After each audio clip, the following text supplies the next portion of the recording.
Barry, over to you. Hello, everybody. Good afternoon. Welcome to our weekly COVID-19 media briefing with Montgomery County Executive Mark Elridge. Also, our health officer, Dr. Travis Gales, and Dr. Earl Stoddard, who is the director of the Office of Emergency Management and Homeland Security for Montgomery County Government. I'm Lorna Virgili, Hispanic Public Information Officer, and I believe members of the media, you'll already have access, permission to record. If you have not received it, ask in the chat to get your permission, and we will also use the chat for the Q&A portion of this presentation. And with that, to you, Mr. County Executive. Hey, thank you very much, and thank you everybody for joining us today. I'll start. The bright spot in COVID right now is our cases per 100,000 have fallen to 12.79, which is the lowest since November 4th. Our positivity rate is about 3.58. And in addition to that, Montgomery County reported its smallest daily increase yesterday, 91, since October 20th, when 94 cases were reported. Today we have 107 cases. The numbers are encouraging, but they're not numbers we want to get comfortable with. And no reason to stop doing all the things that we've been doing. The numbers are coming down. We have seen, a good decrease in the numbers, but we've also been really protective about how we open things up. And county residents have been pretty good about mask wearing and physical distancing. So, it's our behavior which is making it possible for these numbers to go down. In terms of perspective, our positivity rate is about where it was in the better part of the summer, toward the end of July, early August maybe. Our cases per 100,000 are still a couple of multiples of where our numbers were back then. And so cases of 94 are, more than when we were reporting 40 or 45 cases a day. So we know this is still higher than it was when we made decisions to open. Obviously, we're looking carefully at these numbers. If we continue to see a sustained downward trend, if we can sustain a good floor again, then we'll be talking about moving toward being able to reopen things. We are constantly discussing what are the points when we can make some different decisions than we've made right now. Testing is one of the things we focused on throughout the pandemic, at least from the point the tests were available. Unfortunately, our testing numbers have declined since mid-January. This is a national phenomenon. And I want to please encourage people to continue to get tested. We need to know where the virus is in the community. The more testing we can do, the better able for us to identify hotspots in the county and get a sense of what the risk is of community spread. So it's really important we map this stuff out. So that data is important in helping us devise strategies that'll keep these numbers going in the direction that I know everybody would like them to travel in. Last week we tested about 5,600 people. That number is down significantly for the numbers that we're seeing at the end of 2020 and the beginning of the year. So we really are hoping we can push those test numbers back up where they should be. And people need to realize just because there's a vaccine does not mean that testing isn't needed. It's very important. So please don't confuse the vaccine with a green light not to get tested. We want you to continue to get tested.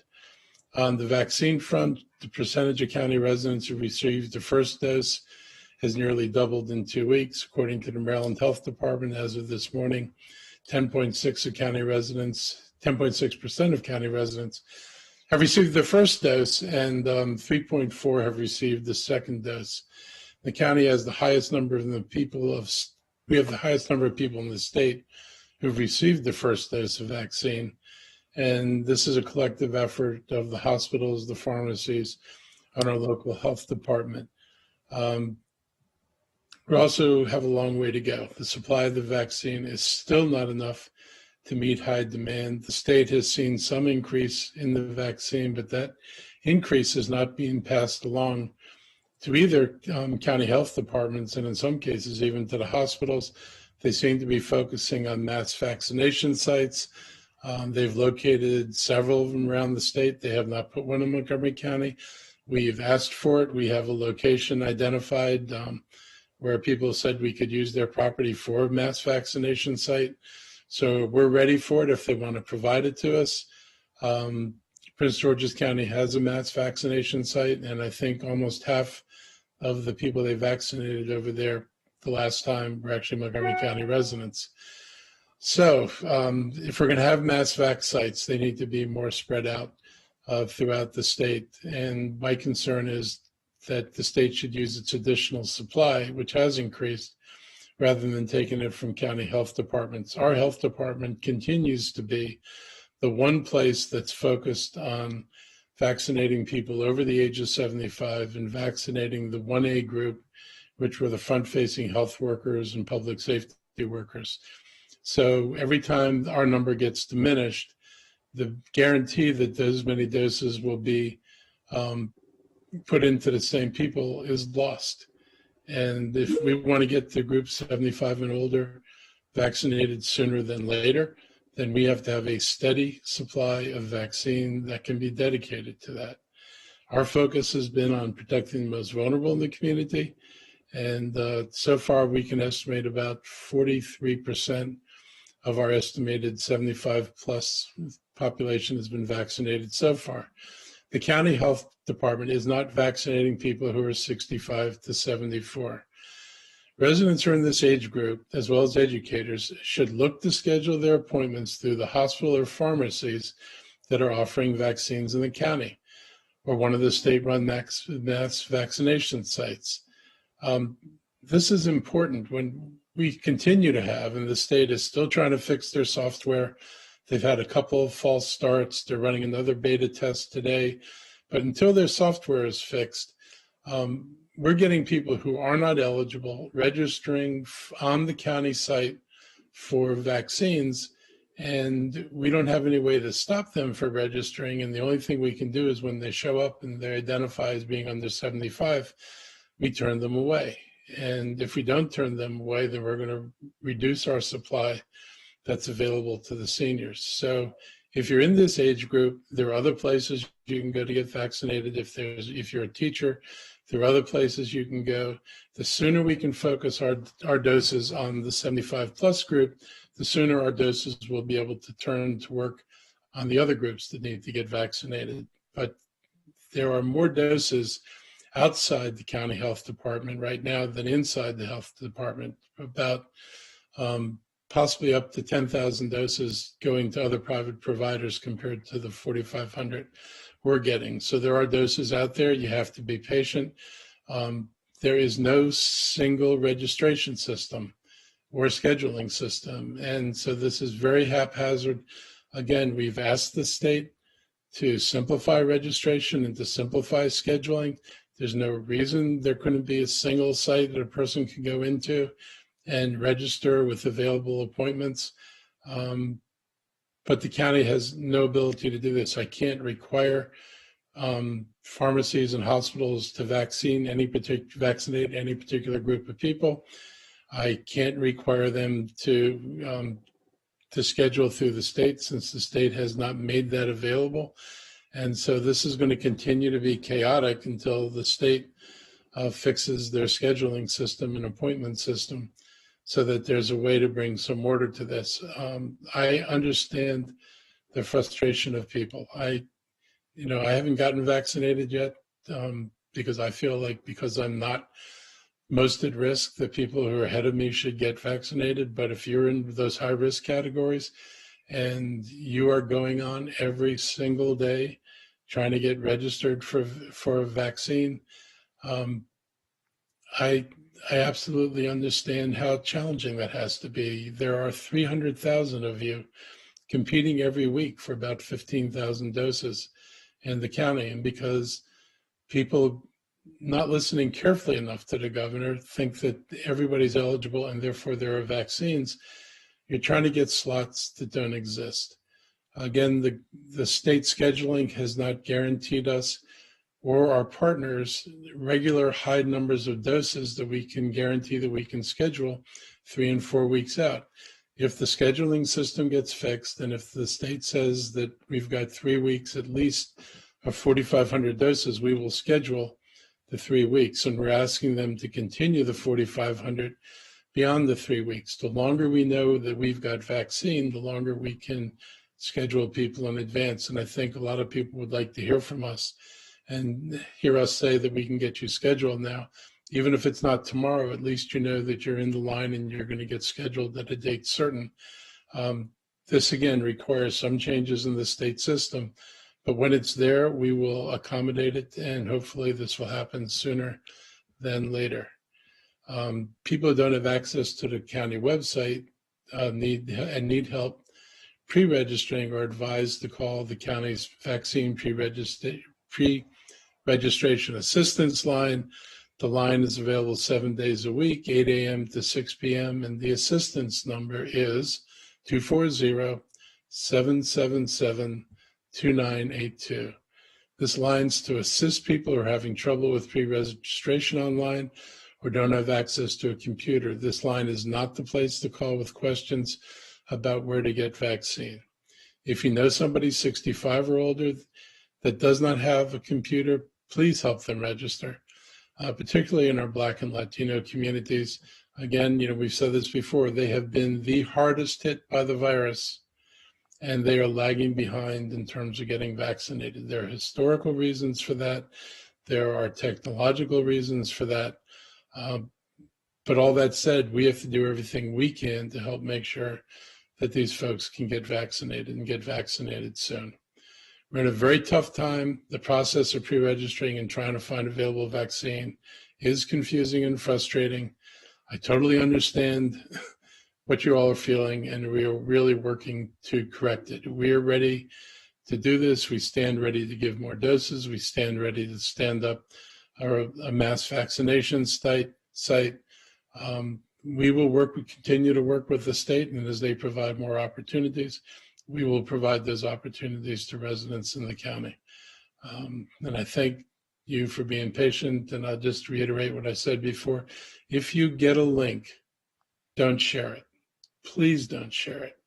All it's doing is creating chaos at the vaccination sites, and it's frustrating people. And we've got seniors who need to get vaccinated who wind up not being able to get vaccinated, and we get people who aren't eligible yet, and they're getting vaccinated. So work through the channels that can vaccinate you according to where you are in the priority group, and let the county focus on the 75-year-olds for now.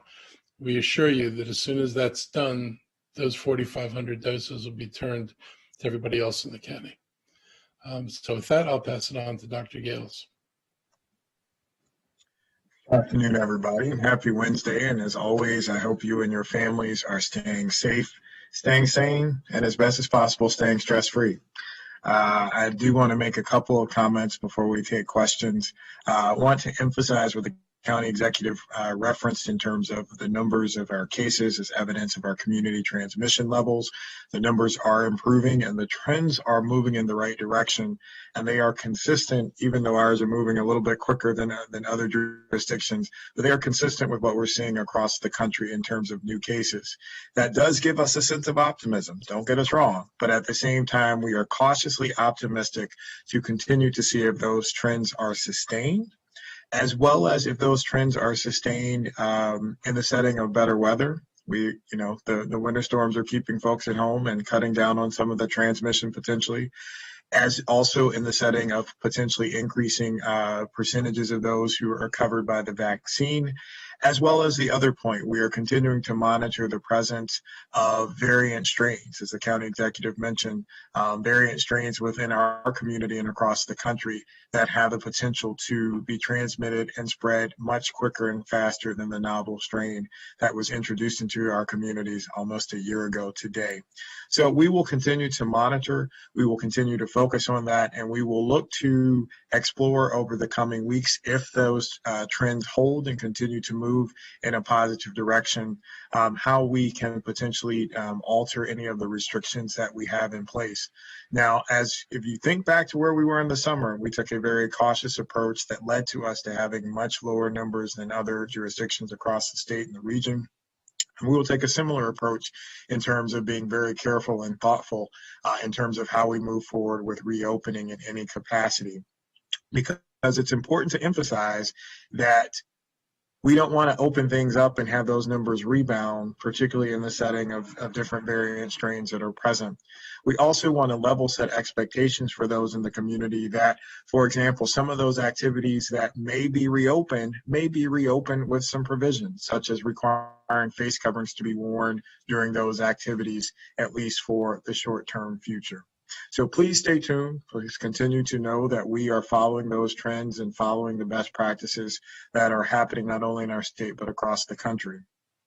I do want to make an update related to, speaking of weather, related to potential vaccine sites tomorrow. We are working feverishly to make some determinations related to that and hope to be able to put information out related to if we need to cancel clinics tomorrow and what types of contingency plans would be put into place.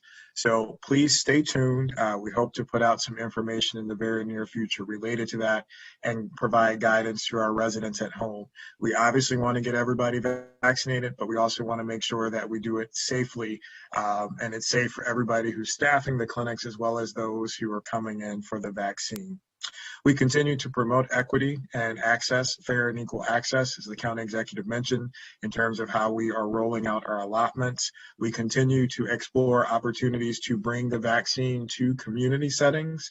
And we have, per the state requirements, we have been providing some doses to child care workers through our Dennis Avenue site, as well as providing vaccines to different independent living facilities across the county that were not included in the federal-state partnership.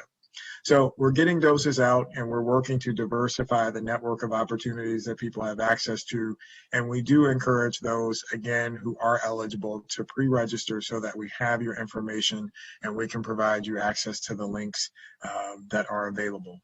I will stop there. I'm sure there are other questions. Turn the floor over to Dr. Stoddard, but happy to address any questions you may have. Thank you. Gales, welcome back, everyone. Thanks for joining us again. Just a couple things I want to note. In our 75 plus population, we're about to cross the 50% mark. Just to give you an update on where we're at, we're at 48.3% of our 75 and older population across the county who have received a first dose. And obviously, we want to get further into that group before we move into other parts of the 1B phase. Just to give you some context where we're at. The other big thing I want to point out is that we do, obviously with indoor dining opening on Sunday, we had inspection teams out. I'm happy to report that we did not find any violations nor issue any warnings or citations from the weekend activities. And so obviously that's something we're hoping to continue with our indoor dining. And as Dr. Gales and the county executive alluded to, we'll continue to evaluate how that, the level of openness that we have in the county moving forward, and we'll continue to inspect and educate and enforce accordingly. Obviously, this is a partnership. Obviously, as we see more businesses doing the right thing and following the rules and able to keep things safe, obviously it encourages us also to be able to do additional openings. And so we appreciate the support that we've gotten from our business community thus far. So I will stop there. Okay, thank you, Dr. Gales, Mr. County Executive, and Dr. Stoddard. And let's begin with the questions and answers portion of this presentation. First, Chris Gordon. I believe you have questions for everybody. Chris Gordon, NBC4. Yes, excuse me. We all know that last Thursday there were long lines and waits at Richard Montgomery High School. Some people who were supposed to be in line for whatever reason, 75 plus or healthcare workers, told me they had to wait 2.5 hours in the cold. Today I went by and it was moving very well. People had only the highest regard, said it was 40 minutes to an hour, and they thought it worked really well. Did you make any changes? Have you done anything differently? Are you improving the situation to avoid the kind of disaster that happened last Thursday? Chris, thank you for your question. As we discussed in our briefing last Thursday, the disaster last week was not caused by the way the operation was run. It was caused by lots of people showing up who were not eligible to get the vaccine. both in terms of who were using a link that was not appropriate, as well as that information that was put into the community that stated that the site was an open vaccine site. So what caused the significant delays were those two factors. And so we have again emphasized to folks how the process works and how it moves through. In every situation, except with the exception of that day, we have not experienced a situation where we've had extensive wait periods and folks standing outside for long periods of times in lines.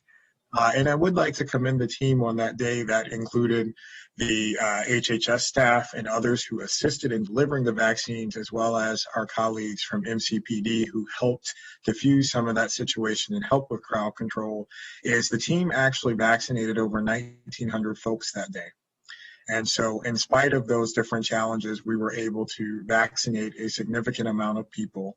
And also for any individuals who were scheduled to get their vaccine that day, we certainly apologize for that. And if you've had any challenges getting rescheduled or have not been able to be rescheduled, as we did make attempts to prioritize getting those folks in this week, please let us know so that we can get you back in and we can get your vaccine and you won't have to stand outside and wait in line. I'd only add, Chris, I think this is important context that Dr. Yales gave it. I think the public health team, there was there was lines on that Thursday, but in total on Thursday, we vaccinated almost 4,200 county residents, which I went back and looked, is actually more than 9 health departments across the state had done combined for all their days in vaccination. And so it goes to show how many doses that did go out that day in spite of some of those challenges. Now, I think we all agree that we do not want to see lines like that. And I think the state update to their system will help correct many of the issues that led to those lines. But at the end of the day, that was our most successful in terms of actual putting doses out into people's arms day that we've had since the beginning of this event. All right, next, Tom Fitzgerald, Fox 5 DC. Tom? Thank you for doing the call. It's good to see all of you again. Question about schools. A lot of us got a news release yesterday from the Montgomery County Education Association, which says in part that they were passing a lack of confidence resolution. Quote, the current MCPS plan to reopen schools facilities cannot be successfully implemented, requiring more resources, more people, more space, and more time without negatively impacting students' learning experience.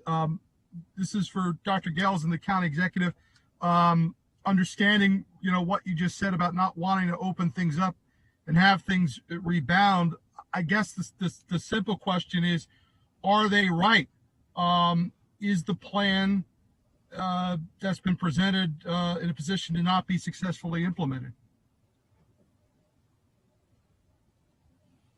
I can speak from a health perspective. I'm not privy to those conversations between, union and MCPS and so forth. What I can say is this, is that the guidance that we have provided continues to be the same and is consistent with the metrics and measures that we put out in the fall, using the state guidelines as well as the CDC guidelines in terms of metrics and markers where we thought would be safe to come back related to test positivity and community transmission rate as evidenced by case rates. And the numbers that we have are moving in that direction, which is favorable. What's also different now than before, which again, I continue to emphasize, is that we are seeing teachers and education staff get vaccinated and have access to that. I do think it is important for them to be able to have access to at least one shot before going back into the classroom. I know some may say that's controversial given some of the CDC guidance, but I do think we should, continue to ensure that they have access to that as an added layer of protection when they go into the classroom. Based upon Dr. Stoddard and I we meet regularly with our colleagues at MCPS, and based upon the tremendous amount of work that they have put into planning and, coming up with different provisions and safety measures to put into the classroom to mitigate transmission, we feel that they've done their due diligence in that and to continue to refine. Now, that said, I think, anyone should be concerned, going back into work person to person, but, we do feel that they have put a lot of effort in terms of coming up with different contingency plans and safety measures to mitigate transmission as much as possible. And we will certainly continue to Again, we don't make those decisions. So again, for everybody at home, the health department does not make the decisions whether or not school's open. But we will continue to, again, to monitor our guidance that we have provided to them, based upon the surveillance information we have at hand. Bruce Dupuy, I guess, Maryland. Oh, yeah. Mr. County Executive. Yeah, I mean, I haven't read everything the school system's proposed. I understand concerns about whether, ventilation issues and other things have been adequately addressed, or how many people are going to be in a classroom. Because, as a former teacher, if I had the regular sized class in a regular sized classroom, I would never achieve the separation that people want. So I'd want to look at, how they are going to deal with the number of kids who are brought back into classrooms. And I think the big thing that gets lost in all of this is we talk about Montgomery County as if Montgomery County were all the same. And the truth is, and this is one reason why we've been focused on equity issues, there are parts of the county that do really, really well. I mean, our positivity in cases per 100,000 is the total for the entire county. They are not evenly distributed across the county. You can look at zip codes, and we've got zip code maps, and you'll see far more cases and far more apparent transmission per 100,000. And you'll see other zip codes where you don't see many cases, and you would then extrapolate much lower likelihood of transmission. So I understand that people would look at different neighborhoods and have different concerns about where you were teaching and what's the environment and what's the positivity, rather than just looking at countywide numbers. I think there's something to be said for thinking about that. Thank you. Bruce Dupuy, Maryland Matters. You have a question for the County Executive? Thank you. Two hopefully quick questions. Mr. Executive, I was given some vaccination allocation numbers county by county that I haven't been able to verify yet, but they lead to a question, and that is, are the large counties getting their fair share? And the other question I would have is, do you know how many doses have come into your county to any potential distribution point? In other words, you probably know what the health department gets. Do you know the universe of doses that have come in? Thank you. Out of my memory, no, but I remember seeing charts that list what we're getting, what the hospitals are getting, and then generic number for pharmacies, but not each individual Giant, not each individual Safeway.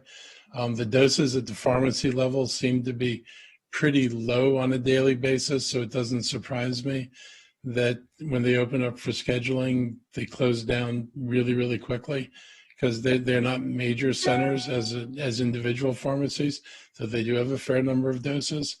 The hospitals have had varying numbers of doses. I know that I think Suburban, or is it Suburban? What is it? Johns Hopkins topped out at one point at about 8,000 doses, and then they're back down in the 2,000 or 3,000 range. Travis or Dr. Stoddard can correct me on that.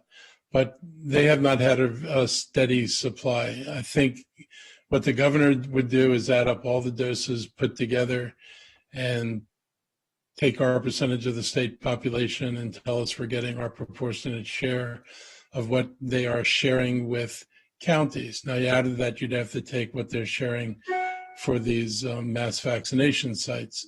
And because they're state sites, and like in the case of Prince George's County, a ton of Montgomery County residents are getting vaccinated, they probably would not count them as a particular allocation to a county, since they have a broader availability. But I think that, if they do the numbers, depending how you look at the numbers, they're pretty close to our percentage of people. It doesn't take into account, for example, our percentage of cases and how deeply spread, the virus was here. I mean, we still, I think, top the state, first or second in cases, and first in deaths, I think, over the time period. Thank you. Albert Myers, MNC TV. Albert?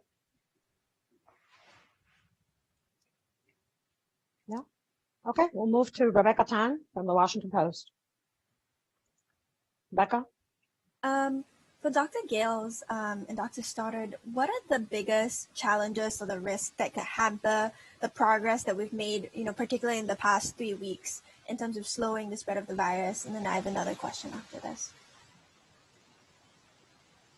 Good afternoon, Rebecca. I think the biggest concern is that when you if you think back to some of our comments back from the mid to late summer in terms of reopening, when you still have elevated levels, and we're looking at 107 cases and 13 cases per 100,000 as significant improvements from where we were a month ago when we were seeing 600 cases a day, and the cases per 100,000 over 40 they're still high. And they're still, by CDC definition, still meet high risk of transmission. And the concern is that when you have higher levels of community transmission, even though there are improvements, there's still pockets of the virus within the community, and certainly the presence of variant strains that are more contagious, is that as you open things up, the quicker you do that and you open up more things and activities where you increase the number of people who are coming into contact with each other, there's kindling there to light the fire and have it spread faster. And so, at least from the public health surveillance perspective, that's a huge concern for us. Dr. Stoddard? Yeah, I was going to say, I think the one big thing that so there's a couple things. I think, first off, let me start by saying that there's plenty of good reason to be optimistic about where we are in terms of not just the county, but the state, the country are moving in a really good direction. With the number of people who've been infected, unfortunately, the bonus of that is that many of those people are likely to have some immunity moving forward. 15 to 30% of the country at this point, depending on how the metrics according to the CDC, have likely been infected. That's nationwide data. You add in that, we've got 10.6% of people who have first doses that have been administered in the state of Maryland. We believe there's probably another 10 or so thousand who have received vaccinations through other states, either Virginia or DC. So we're probably 12 or 13% in all. And so you add those two numbers together, and maybe something like a third of our county likely has some level of immunity to the COVID-19 virus, which is, we're moving in the right direction. Now, as Dr. Gales alluded to, we have these variants that are out there, which we have every reason to believe are going to take over and are more transmissible. And that's going to likely happen over a period of, let's say, the next 6 to 8 weeks. And we just don't know what that does to our overall COVID situation. We have every reason to believe it presents some significant other risk. But the other big thing that we're really trying to combat is this sense of complacency, because obviously the numbers are getting better. People are seeing the numbers get better. And we want people to understand that the numbers are getting better because of the things that we've been doing, not as an incentive to go do a whole bunch of other things that are going to make it much more risky. And so that's not to say that the county is going to stay if our numbers continue like this, the county's not going to stay as, we're going to open more things up. That will happen. But we're trying to be regimented about this. Obviously, we just opened indoor dining on Sunday. We'd like to see how that impacts our numbers. We're trying to get our schools back into session, hopefully in March. We don't want to do anything to jeopardize that. We obviously want to see if there's any impact in that. So I think over the next few weeks, we're going to have this conversation repetitively, and I think you're going to see more actions taken from the county side as we see these numbers continue to go down. But we're trying to be pragmatic about this and have it be a regimented, open something up, evaluate, open up something else, evaluate kind of thing, where you're not just rushing to open everything up. Something bad happens, and then you can't, assert what the thing was that you opened up that caused, all your problems. So we're just trying to be regimented about how we go through this. We are encouraged by where we are at. There are reasons to be encouraged. There are reasons to have concerns about the future, but we're going to continue to evaluate that on a regular basis. Got it. And my second question is sort of related to my first, which is, do you think the county will be approaching reopening this time around any differently than it did in the summer and the fall of 2020? And do you want to see the state or the region approach it any differently? Well, I think it's a fair question. I think, as I alluded to in my opening statement, is that moving forward, there may be some activities, again, that if they're open or reopen in some capacity, there may be some different parameters within which those opportunities can happen. I think of, for example, sporting activities where, in the early stages, they were allowed, folks were not required to wear face coverings. And we saw that pop up in, significant pockets of transmission, particularly with youth sports. Potentially moving forward, if those opportunities are opened up again, there may be, tighter requirements around that, to mitigate, transmission from person to person. So I would say those are the types of things that, we're continuing to think through, again, as we have more evidence about the potential risks that are associated with different activities, particularly more data points in terms of how the virus may be transmitted during those spaces. That, again, if they are allowed or reopened, if you will, there may be some tighter restrictions around that in order for those activities to move forward. I would also add, I think one big thing too is obviously we have some more tools in the toolbox of where we're at than we did when we reopened even late last spring, early summer. And what I mean by that is that not only do we think about vaccination as a tool, but we really weren't testing at the level that we are capable of testing at now back then. And so we can connect, for example, more testing requirements to events because we're offering enough testing to allow that to be a component of it. And so obviously that's something that's being discussed in the context of the schools, but also like if you could theoretically have events where you said, we could look at letters of approval, for example, where there was a testing component to allow it to happen. And so there are just more tools that we have available to us that will allow us to be a bit more confident in things that we're allowing to move forward being as well developed. And frankly, we've seen events that have worked.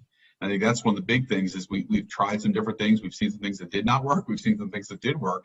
And obviously that will inform how we set requirements or even guidelines for how things will reopen in the future.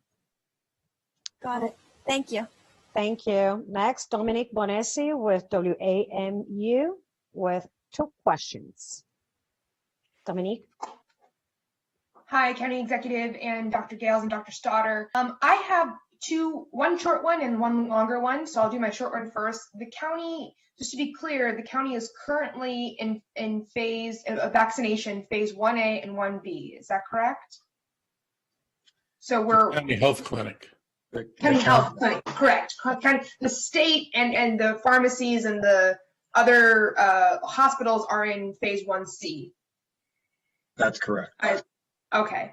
So I'm just kind of curious, how do you weigh telling teachers under 75 years old to get vaccinated before they've returned to in-person learning, and teachers having to go to other places other than the county health department to get vaccinated with sort of the number of vaccines that you're seeing right now?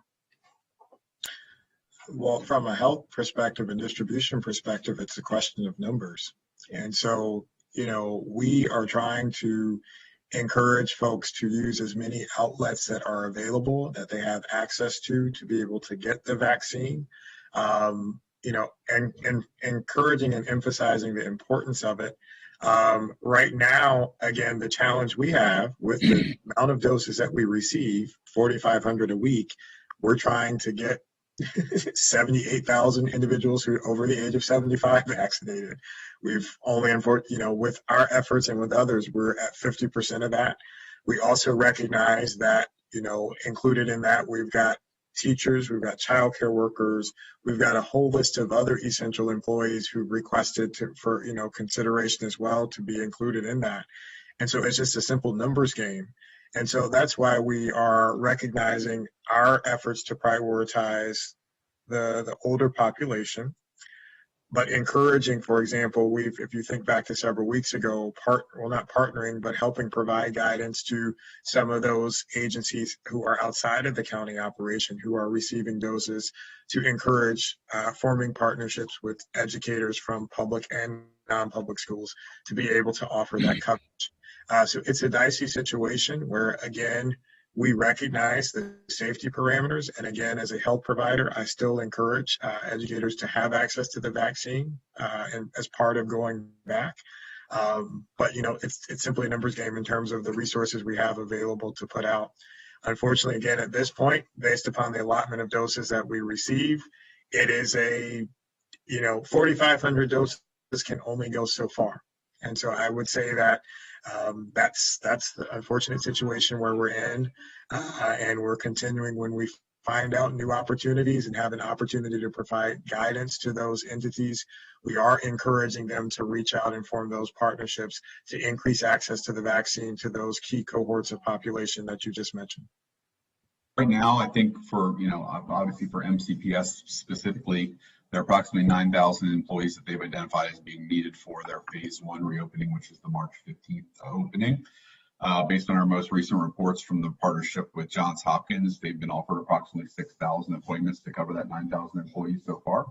Obviously, we're a little less than a month away from now, that March 15th deadline, and that means we have several more weeks to get vaccines in arms. And I suspect that given the current pacing, that we'll certainly have just about all that 9,000 with a shot in the arm by that period of time. And obviously, we're hopeful from a county perspective. We're about halfway through the 75 plus population. The next tier does include educators after we move beyond that 75 and older tier. And we have every reason to believe that over the next few weeks, several weeks maybe, we'll be able to move into that tier and add to what the Hopkins partnership is doing already. And so we think that we're not off of pace from that goal of having at least one shot in the arm for teachers before that 15th deadline.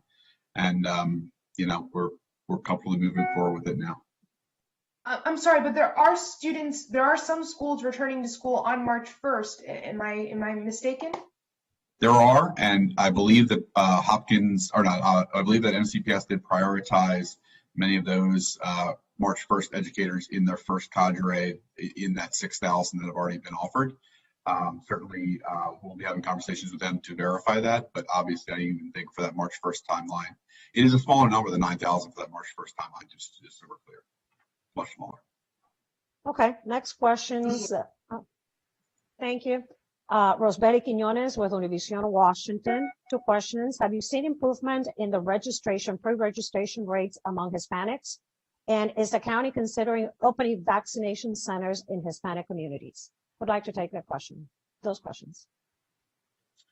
I'll answer the second one. Yes. So part of our effort in reaching out to form partnerships with community entities is to identify venues that are in zip codes that have had a high volume of impact from COVID related to cases as well as fatalities, as well as venues, location from housing sites to community sites, where we do see a high percentage of those communities, however you define them, related to those who've been disproportionately impacted by COVID.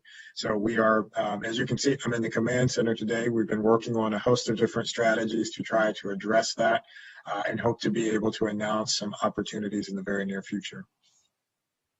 And question I would also one? say one more point on that. So looking at the demographics, and you can actually find this on our website now. We did launch our vaccine dashboard. You can find that on there. If you click on the 75 and older population, it will actually give you a racial and ethnic demographic breakdown of our 75 and older population.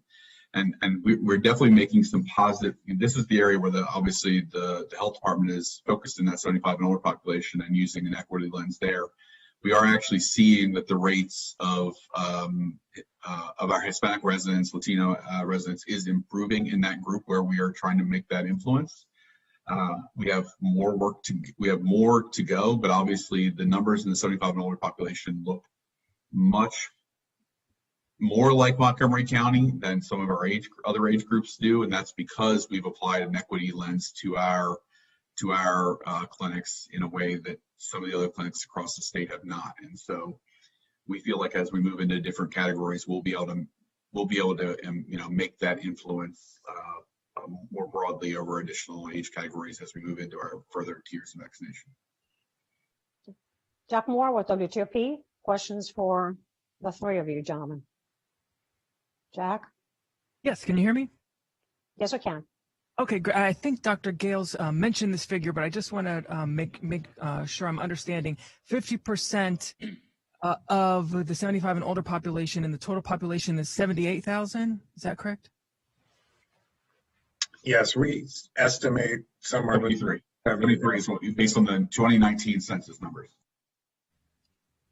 And is there kind of another way of looking at the denominator, what about the number of 75 plus pre-registered? Do you have that figure readily available? I don't, but the number it was in, I believe, almost 90,000. We have not duplicated that number yet, so we know that there's multiple registered. Like, so, for example, we know of county employees who have registered their parents, and each of the children did it. You know, so there's 3 different registrations for the same person. So we had to develop a program in our Department of Technology Services to deduplicate some of these, and so we're looking for a better number. Yeah, I think that's sort of where we're at. And I think I know the answer, but you're nearing 50% now. You say you want to get a little further into that. Is there when you reach a certain percentage, then you will move to the next phase? I think the expectation is it's not necessarily that we have a magical percentage that we want to hit before we move forward. We want to make sure that everybody who's in that category has had a chance to register for an appointment, whether it's through our site or other sites, before we move forward. Because we recognize that, much like the approach we took in vaccinating those in the 1A category, we're likely not going to achieve 100% before we move forward. But we want to make sure that everyone at least has opportunity to get access, and then include bringing others, and so we can keep the pendulum moving. Yeah. So as Dr. Gales and the public health team send out invites, as you start to see the slots slow, or the rate at which those slots are filled start to slow down, that's when you start to have the conversation about of including additional groups into it. And so it's sort of just like I think the governor said, just like you're boarding an airplane, as that line starts to get down a little bit, you're not seeing other people line up, you start to bring in other groups to fill that line out. Thank you. And one more quick question for the county executive, or maybe Dr. Gales. County executive, I know you spoke about the certainty of doses, and I believe the state had sent out a bulletin saying that basically through March 8th, the county health department, according to their projections, will receive 4,500 doses. So will you be able to plan longer term, or do you still need also those fixes on the appointment links that the state really have to make? So that'll let us plan up until that's no longer the guarantee. I mean, the week after that, if I don't know I have 4,500 doses, I cannot now plan that week for 4,500 appointments. So we'll plan as far as we can plan, assuming they get their scheduling system fixed. But assuming they get that fixed, we'll plan as far out as we know we're going to have doses for. I mean, before they did the 4,500 for 3 weeks, we were previously told we'd get 907. That was our guarantee.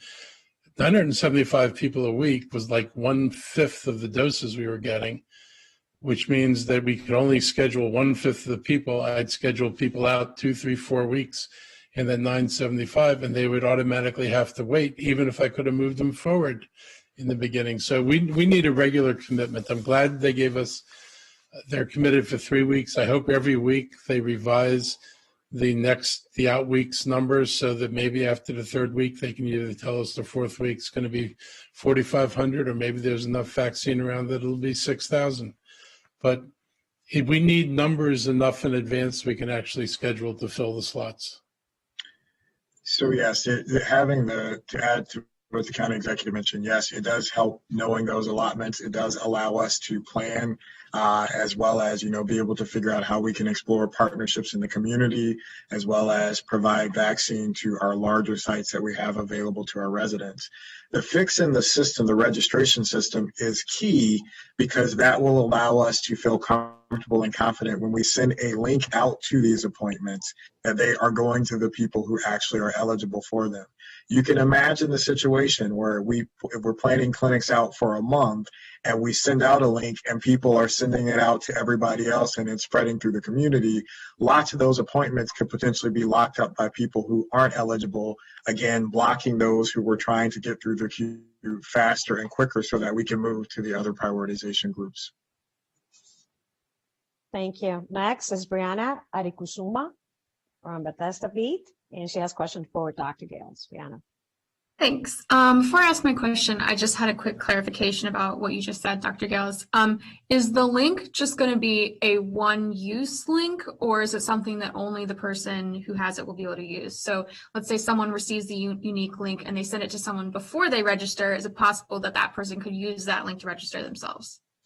I believe so. It's a one-time live link that you can click on and register. And once that link has been used to register, it's not live anymore.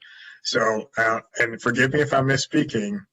So it helps decrease forwarding it after being used, but you're right, it also creates the parameter and hopefully discourages an individual from sending it to other people, running the risk that they may miss out on their opportunity to register because they've sent it to someone else who did it first. Right, great, thank you. So can you explain how doses are allocated to residents ages 75 and older? I've had a lot of residents who have emailed me who are over 80 who said that they have pre-registered close to the beginning of when pre-registration opened for that group. Is it first come, first serve with that group, or are you prioritizing by age within that group? So it's not first come, first serve. There's a host of factors that if you think back to actually the last two briefings we had, Dr. Kroll laid out the factors that we've been looking at, from an equity perspective, thinking about, geographic location, zip codes, to some degree, race and ethnicity, to some degree, age as well.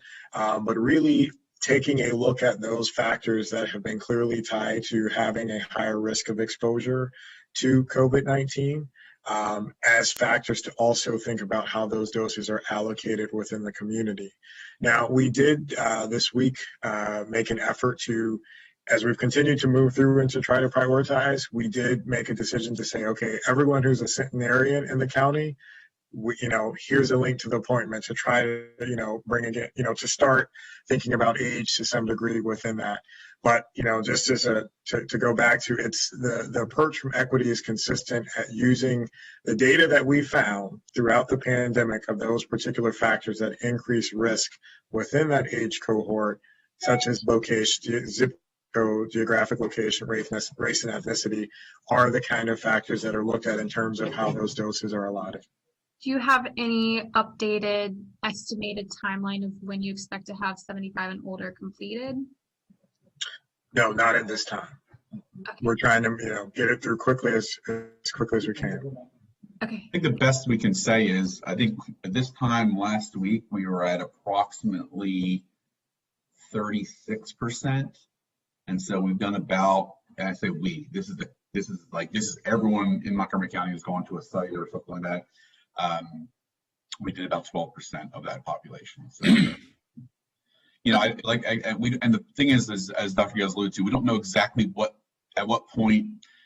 We know there's some people who are not going to want to take the vaccine, even among the 75 and older population. We just don't know what that exact number is going to be. So we're planning for it to be 100%, but and everyone will get an offer for a slot before we move into the next group. But will that offer, will we not fill slots fast enough and make all those offers in 2 weeks, or is it 3 weeks or 4 weeks? I think it's probably the range that we're talking about, but I think we're not sure whether it's going to be 2 weeks, 3 weeks, 4 weeks.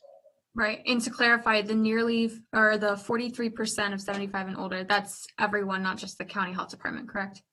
It's 48.6%, and it's everyone. It's all any site. Okay, thank you.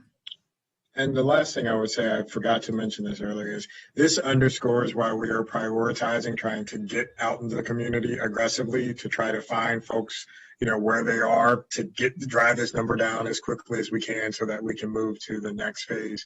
Because we are concerned that there are those who are over 75 for whatever reason haven't pre-registered in the system, and we're missing them, and we want to, try to figure out how we can get them covered as quickly as we can, to address all of those particular issues that have been discussed on the call, to get the penetration in that community so that we can move forward to the next phase within that.